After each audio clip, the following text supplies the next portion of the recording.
Bonjour à toutes et à tous, aujourd'hui chapitre 6.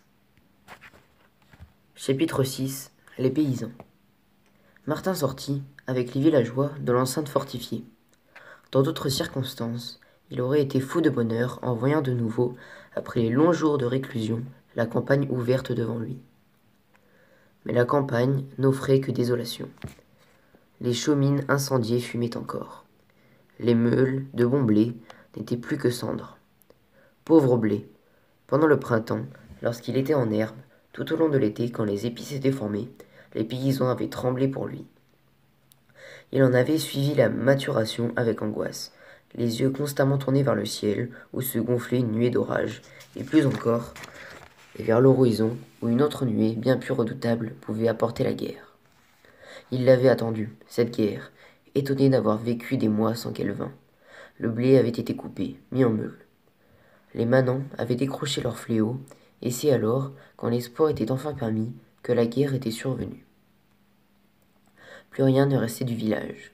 Renversées, les palissades qu'on avait plantées dans le vain espoir qu'elles résisteraient à l'envahisseur. Brûlées, les granges et les maisons aussi. Et toutes les provisions que l'ennemi n'avait pu emporter. Dans un enchevêtrement de solives fumantes et de mûres éclatées, les sacs de farine éventrés se mêlaient aux belles grappes de raisin qu'on avait mises à sécher sur les clés. Tout était piétiné, foulé, détruit. La famine, dès le lendemain, s'installerait au village. Les paysans ne dirent rien. Ils remirent pierre sur pierre et allèrent au ruisseau couper une nouvelle moisson de roseaux pour se refaire un toit. Martin les aida dans leurs tâches. Il avait tant d'occupations qu'il oubliait quelquefois d'avoir peur. Pas pour longtemps.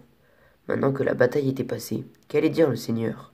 Le fauconnier n'allait-il pas de nouveau se saisir de ce jeune cerf qui se permettrait de lui tenir tête? Rien, malgré le silence, ne pouvait laisser croire qu'il lui abandonnait tout retentissement.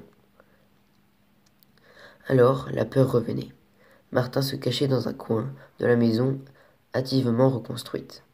Il aurait voulu se rendre plus utile, mais il n'osait pas sortir.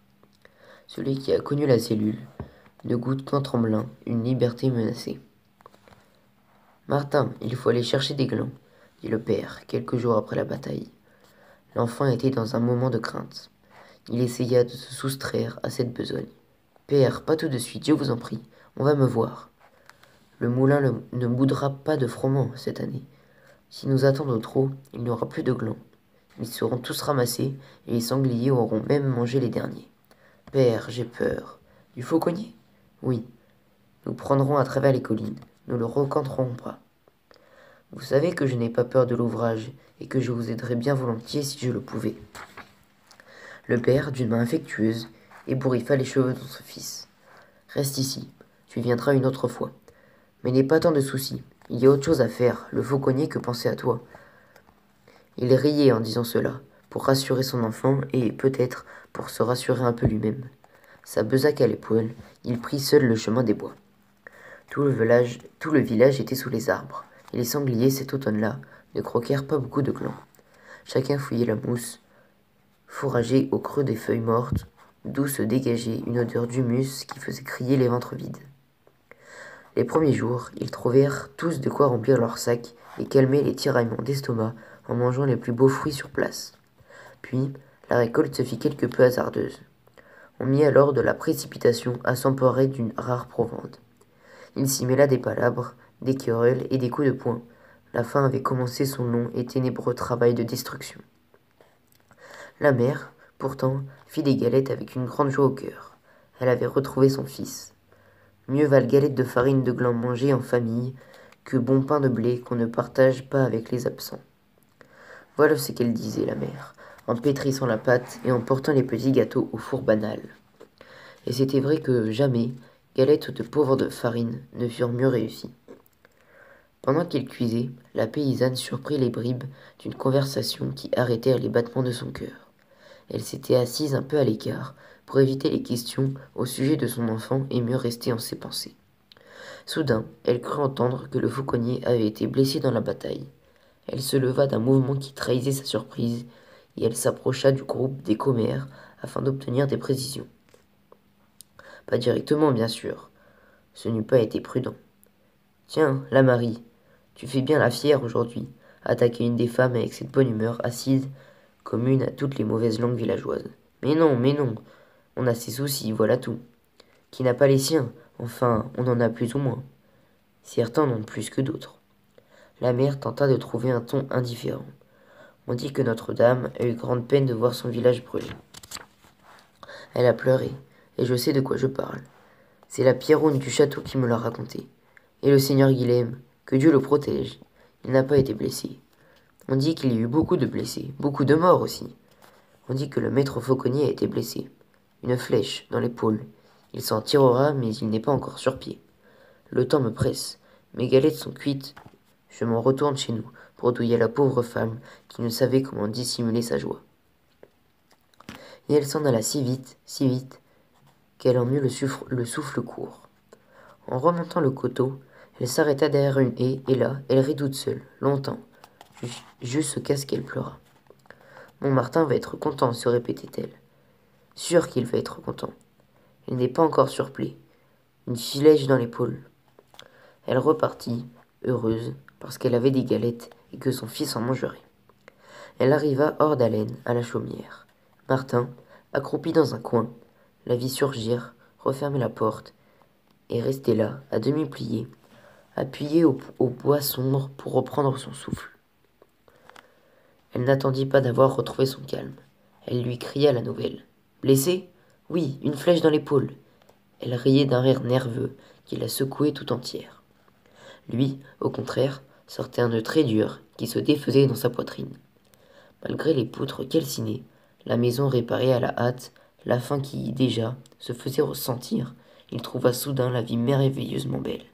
Blessé? Il est blessé, mère. Tout le village en parle. On l'a dit au four. Il la débarrassa de la corbeille qui contenait les galettes et l'embrassa en la serrant très fort. Tous deux mêlèrent leurs sanglots. Bêtes que nous sommes! Pourquoi tant pleurer, fit la mère, en s'essuyant les yeux au creux des mains jointes. Nous sommes tranquilles pour quelques jours à présent. Pourtant, si elle avait su comme elle aurait été inquiète. Dès qu'ils eurent appris la blessure du fauconnier, Martin oubliait la peur. Son amour des animaux fut le plus fort. L'incorrigible gamin se remit à courir la campagne. Non pas qu'il pensât remplacer son ami, il avait de la fidélité, un sens qui lui interdisait de choisir un autre compagnon. Mais il aimait plus que jamais guetter la vie sauvage, au creux des haies ou dans le bois. Au long de ses promenades, il cherchait le moyen de reprendre l'oiseau. Il goûtait cette solitude qui le dérobait à tous les regards. Endurci par la prison, il ne laissait plus lire l'espoir qu'il conservait en lui. Où vas-tu? S'inquiéta la mère quand, le second soir, elle le vit sortir à l'heure où chassent les haubereux. Me promener. Déjà, elle se figurait qu'il allait chercher un autre nid. La tranquillité avait été bien courte durée. Non, mère, je vais me promener, c'est tout. Il partit vers le château. Il connaissait, au bord des douves, un cyprès qui, vu de l'extérieur, paraissait un fuseau parfait, mais qui renfermait de grands creux au plus profond de son feuillage. Il grimpa à mi-hauteur. Au-dessous de lui, il n'y avait que 2 eaux verdâtres, la muraille aveugle en face. Derrière cette muraille était la fauconnerie. Martin entendait japper les chiens. Si je pouvais, pensa-t-il, entrer au château, aller jusque-là et le sauver. Il fit des projets, les plus fous, les plus risqués. Il se vit escaladant la nuit les remparts, passant le pont-levis, déguisé en pèlerin de Saint-Jacques-de-Compostelle. Il s'imagina pénétrant dans la fauconnerie. Les lévriers grogneraient, les oiseaux ouvriraient leurs ailes et les regarderaient tous en même temps. Un seul le reconnaîtrait. Martin brisera la chaîne. Mais comment? Il ne le savait pas. Puis il se précipiterait dans la cour.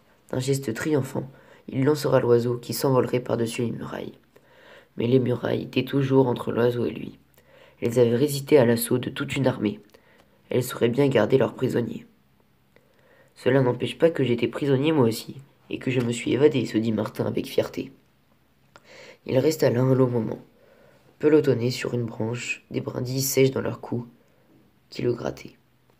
Puis, lorsqu'il fut sûr que personne ne se trouvait dans les parages, il s'enhardit. Il siffla doucement, longuement, comme il avait l'habitude de le faire au temps de leur jeu de chaque soir. L'ami allait l'entendre, c'était certain. Il allait profiter d'une bague desserrée, d'un instant d'inattention de son gardien. Il reconnaîtrait aussi l'appel. Martin attendit, le visage hors du feuillage, les yeux au ciel. Autour des poivrières, les corneilles croissèrent, et ce fut tout. Voilà, fin du chapitre 6. J'espère qu'il vous a plu. Comme d'habitude, j'aime, commentaire, et puis à bientôt pour le chapitre 7.